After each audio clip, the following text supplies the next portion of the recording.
My name is Calista reporting for Kids First, age 13, and today we're going to be reviewing a special show, because this is a TV adaptation of one of my favorite video game series, Sonic the Hedgehog.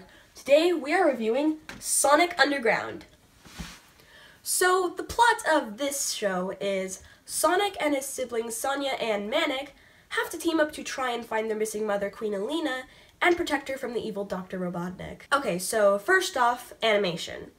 I mean, the animation of the show isn't terrible. I mean, it's definitely not the worst thing I've seen that came out from the 90s, but I mean, I will admit, sometimes it can be a little bit choppy and sluggish, but it does sort of fit into the Sonic the Hedgehog style that other Sonic TV shows like Sonic SatAM and The Adventures of Sonic the Hedgehog had, and actually it does kind of resemble the comics a little, so it does fit into the Sonic the Hedgehog universe.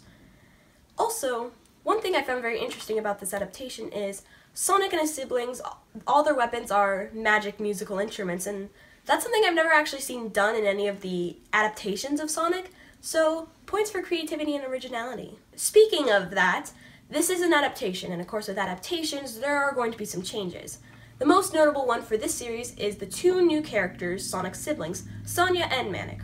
So how are they? Honestly, to be fair though, it did feel like a good majority of like their screen time was pushed aside. I mean, yeah, I get that Sonic is the main focus, but they didn't really get much time to have sort of their personalities shown. That is one complaint I do have. I would have liked to see more of Sonia and Manic. Also, Sonia's voice actor, I'm sure she's a really good voice actress, but Sonia's voice was just so high-pitched and nasally, and it just got really grating. Now, Sonic has never really been known for amazing, well-written, fantastic stories. So how's the story of this? Actually, it's kind of interesting.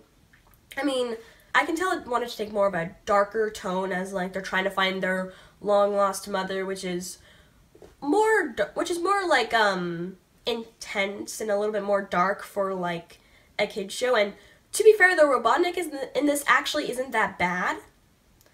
But also, one thing to mention is that this show only has one season with only 40 episodes. This might be a good thing though, because it probably would have just turned into a wild goose chase for their mom if it had more than one season. So, my thoughts on the show, I'd probably give it a 3 out of 5.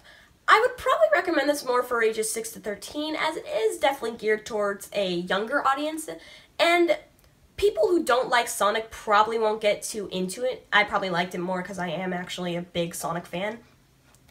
And I would also probably not recommend it if you can't handle a bit of cheesiness and a lot of 90s slang. So that's it for this review. This has been Calista reporting for Kids First, where kids have a voice on their choice. I will see you all later.